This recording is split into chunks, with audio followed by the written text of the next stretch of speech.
Hello friends, ఈరోజు నేను చెప్పబోయే కథ పిల్లులు ఇంకా కోకిల. అనగనగా ఒకరోజు ఒక చెట్టు మీద కోకిల ఉంది. ఆ చెట్టు కిందనే పిల్లి పిల్లలు ఉన్నాయి. శీతాకాలం అవ్వడంతో పిల్లి పిల్లలు చలిని తట్టుకోలేక వణికిపోతున్నారు. ఇది చూసిన కోకిల ఇద్దరు పిల్లి పిల్లలకు సాయం చేద్దామని అనుకున్నది. కానీ పిల్లి పిల్లలు కోకిల మాట మాత్రం వినలేదు. కోకిల చెప్పిన మాటలు మాత్రం పిల్లికి అస్సలు నచ్చలేదు. పిల్లలు కోకిలను ఇక్కడి నుంచి వెళ్ళిపోమని గట్టిగా తిట్టాయి. కోకిల అక్కడి నుంచి వెళ్ళిపోయింది.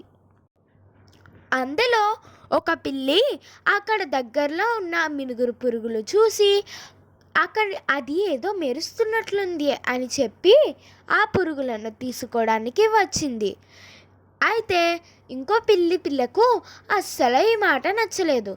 అయినా చలికి తట్టుకోలేక తను సరే అని తలూపింది.